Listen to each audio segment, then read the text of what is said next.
Coucou tout le monde, c'est Pascal d'Avec ma voix. Donc, comment pouvez-vous apprendre le français en 2021 ? L'année 2020 a été historique et transformatrice pour beaucoup d'entre nous. À travers les restrictions que nous avons tous dû endurer, nous avons réalisé que nous pouvons actuellement faire les choses de façon différente et peut-être même de façon plus efficace. Mais qu'en est-il par rapport à l'apprentissage de la langue française ? Et que pouvez-vous faire de différent en 2021 ? Voilà mes 3 conseils pour apprendre le français en commençant avec créer une habitude. En créant une habitude, cela vous donnera une routine à respecter. Commencez par établir combien d'heures vous pouvez consacrer à la langue française. Apprendre une nouvelle langue demande de la patience et du temps pour permettre à votre cerveau de créer de nouvelles connexions. Par exemple, si votre emploi du temps vous permet de consacrer 3 heures par semaine, mettez 1 heure de côté le lundi, le mercredi et le samedi pour vos études. Vous pouvez même utiliser une application comme Google Agenda pour vous organiser et ne pas manquer vos heures d'études. Mon deuxième conseil est la lecture. Avec les avancées numériques et l'avènement des livres audio, la lecture traditionnelle risque de devenir de moins en moins populaire pour votre apprentissage de la langue. Mais la lecture reste un fait incontournable de l'apprentissage du français. Par exemple, lire un livre à voix haute vous permet de pratiquer les différents sons de la langue française. Que ce soit la prononciation des voyelles ou des consonnes, la lecture vous permet de découvrir et de pratiquer les différentes formes que doivent prendre votre bouche pour former différents mots. Donc, essayez de faire de la lecture à voix haute régulièrement pour améliorer votre prononciation. Mon troisième et dernier conseil pour apprendre le français en 2021 est de rejoindre une communauté. Apprendre la langue française vous prendra au moins quelques années de dur labeur. Et il est probable que vous allez perdre votre motivation au fil du temps. Rejoindre une communauté vous permettra de rester en contact avec la langue dans les moments les plus difficiles, où vous songerez à tout abandonner. Et croyez-moi, cela vous arrivera. Créer des connexions avec d'autres étudiants de la langue française vous donnera une autre raison de continuer vos études et de ne pas baisser les bras. D'autre part, quoique les différentes applications de nos jours vous permettent d'apprendre les bases du français, le but d'apprendre la langue reste néanmoins de pouvoir parler avec d'autres gens en français, n'est-ce pas ? Vu qu'il n'est pas pratique de visiter des pays francophones en ce moment à cause de la pandémie, pourquoi ne pas vous inscrire dans une communauté en ligne pour faire des amis et partager votre amour et votre passion pour la langue française ? Voilà, c'était mes 3 conseils pour apprendre le français en 2021. Pour finir, voici les voix d'autres apprenants de la langue française qui nous ont envoyé leurs mots et expressions français préférés pour notre initiative globale appelée Share Your Voice. Dernièrement, nous avons reçu les voix de 11 participants nous parvenant des Philippines, de l'Australie, du Pérou, des États-Unis, du Canada et de l'Inde. Écoutons-les.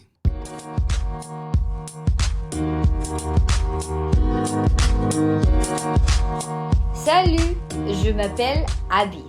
Je viens des Philippines. Mon expression française préférée est ne pas vendre la peau de l'ours avant de l'avoir tué.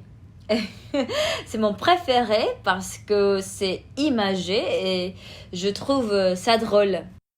Salut, je m'appelle Fiona, j'habite à Sydney, en Australie. Ma phrase préférée, c'est la vie est trop courte pour boire du mauvais vin. C'est tellement vrai, parce que le temps passe trop vite.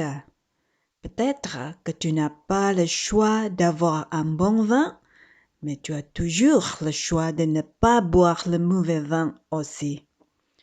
C'est une philosophie de la vie, que tu as toujours le choix. Refuse de prendre des choses négatives. Et si tu ne peux pas les changer, tu as toujours le choix pour partir. La vie est trop courte pour être malheureux. Merci. Bonjour, my name is Irene and I'm from the Philippines. Je ne parle pas français, but then I just find French a very interesting language, and actually I find those people speaking French very nice or pleasant to hear. And my favorite French word is tranquillité d'esprit, which is peace of mind, because I believe that a high percentage of the human population nowadays aim for wealth or stuff like that, but then if you have peace of mind, you tend to be more content, and you have this inner sense of happiness. And of course you can handle stress and anxiety, I think, more efficiently. And yeah, so that will be all for my favorite French word. And merci and au revoir. Coucou Pascal, je m'appelle Jaime, je viens de Pérou. Je partage avec toi ma phrase préférée, c'est j'ai la tuile. J'ai la tuile, ça veut dire j'ai peur dans un langage familier. Je l'ai appris il y a quelques mois cette année, je crois.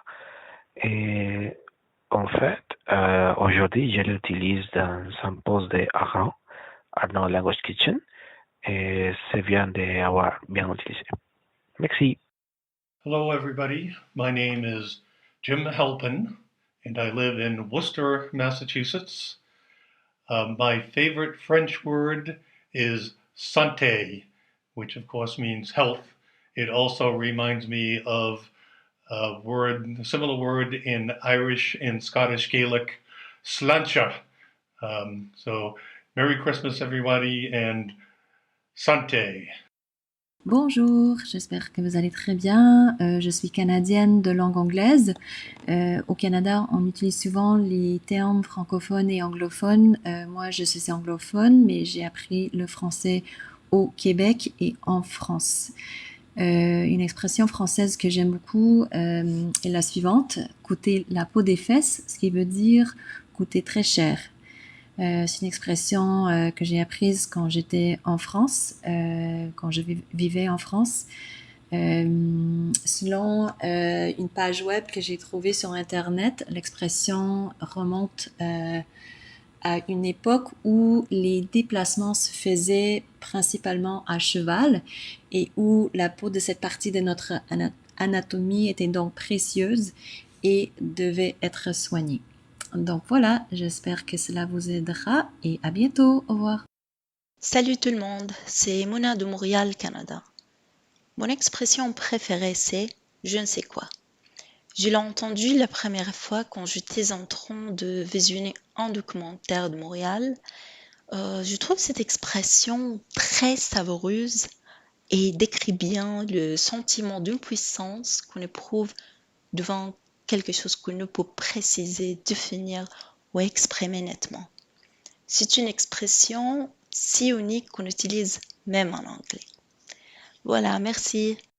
Salut à tous, je m'appelle Pia et je viens des Philippines. Aujourd'hui, je voudrais partager mon expression française préférée, l'appel du vide. Cela m'intéresse parce que c'est un phénomène que beaucoup de gens expérimentent au moins une fois. C'est une expression utilisée pour désigner les pensées intrusives. Par exemple, c'est la sensation que vous ressentez lorsque vous regardez du haut d'une grande bâtiment et que vous voulez sauter. C'est un peu effrayant, mais bien sûr, vous ne sauterez pas. Nous pourrions tous entendre l'appel du vide, mais cela ne signifie pas que nous allons y répondre. Merci pour votre attention et j'espère que lorsque vous entendez l'appel du vide, vous l'utilisez pour réfléchir et à se souvenir combien la vie est précieuse. Bonne journée! Bonjour à tous, je m'appelle Rebecca et je suis des États-Unis. Ma expression favorite n'est pas les bras. Cela me motive vraiment à continuer, surtout avec mes études, l'apprentissage du français et ma régime. Alors, je pense que c'est une bonne expression à se dire. Merci et à tout à l'heure. Bonjour, je m'appelle Reshma, je suis indien et je vis à Goa. Un bon mélange de culture indienne et portugaise est un petit paradis de l'onde. L'expression que j'adore est manger bien, rire souvent et aimer beaucoup, parce que rien ne dure éternellement. La pandémie de Covid a prouvé que l'âge, la forme physique ou l'argent ne peuvent pas garantir la vie. Il vaut donc mieux vivre pleinement sa vie, se faire de beaux souvenirs, car on ne sait pas quand il sera temps de partir. Merci. Bonjour, je m'appelle Savia. Je suis indienne et je suis étudiante à l'Université de Goa en Inde. Mon mot favori est bonjour. Ce mot a le pouvoir de faire le jour d'une personne. C'est un mot qui reflète la positivité. Ce mot met à l'aise celui qui l'entend. Merci. Alors, un grand merci à Abby avec ne pas vendre la peau de l'ours avant de l'avoir tué. Fiona avec la vie est trop courte pour boire du mauvais vin.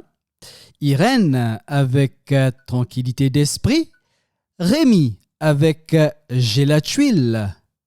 Jim avec santé.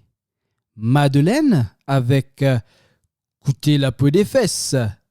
Mouna avec je ne sais quoi. Pia avec l'appel du vide. Rebecca avec ne baisse pas les bras. Reshma avec mangez bien, riez souvent et aimez beaucoup. Et finalement, Savia avec bonjour. Partagez votre voix est 100% gratuit. Et vous pouvez cliquer sur le lien dans la description de cet épisode pour plus d'informations et pour participer à cette initiative globale. Donc, allez-y. J'espère que vous avez apprécié cet épisode et je vous dis à bientôt.